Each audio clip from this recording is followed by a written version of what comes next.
안녕하세요. 복일교회 이명기 목사입니다. 오늘은 전도서 9장 묵상입니다.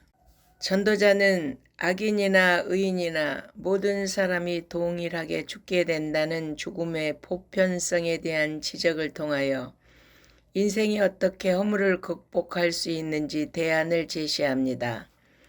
먼저는 하나님 안에서 희락을 추구할 것을 권면합니다.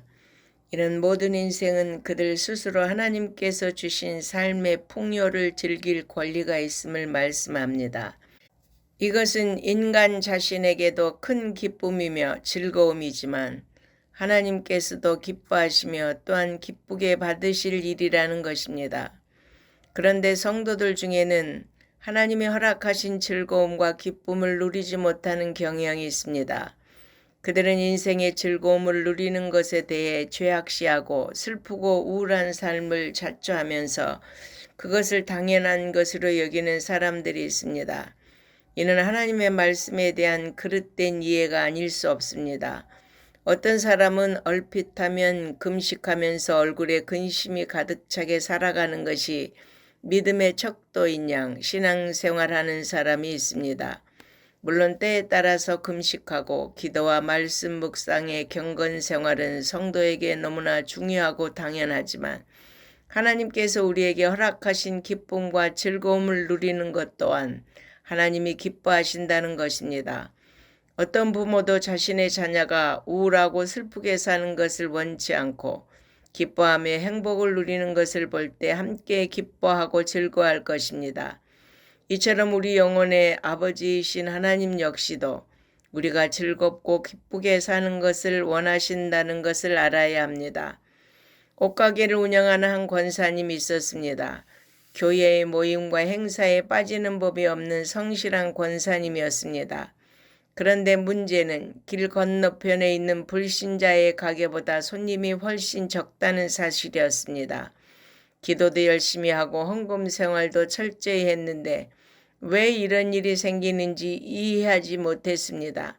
그때 한 단골 손님이 권사님의 가게에 오면 항상 새벽기도다 철야기도다 해서 피곤한 채로 얼굴을 찌푸리고 앉아있는 권사님의 모습에 거부감이 생기고 새벽 시장에서 예쁘고 새로운 옷들을 부지런히 떼어와야 하는데 피곤에 찌들어 있고 사람들이 찾는 옷도 부족하며 매장에 들어왔을 때 분위기도 어둡고 칙칙하다며 조언을 해주었다고 합니다. 물론 교회 봉사와 신앙생활에 열심을 내는 것이 잘못이라는 말이 아닙니다.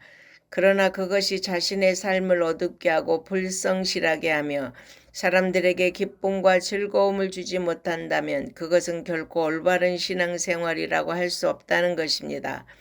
그러므로 전도자는 우리 각자에게 주어진 크로노스의 시간을 의미 있고 가치 있는 카이로스의 삶을 만들어가라는 것입니다.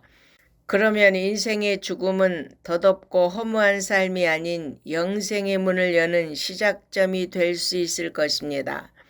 또한 본문은 작은 성의 가나안 지혜자가 강한 왕의 침략을 막아냈지만 그 지혜자도 결국 시간이 지나면 사람들의 머릿속에서 사라지고 만다고 말씀합니다.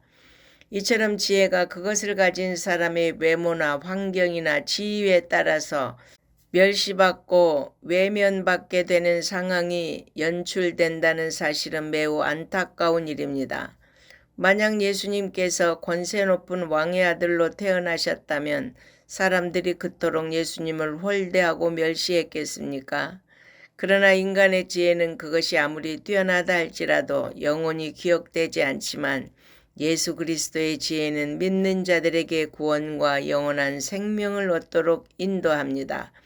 우리는 모든 세대에 구원의 능력이 되시는 예수님의 지혜를 의지하며 살아가야 하겠습니다. 아멘.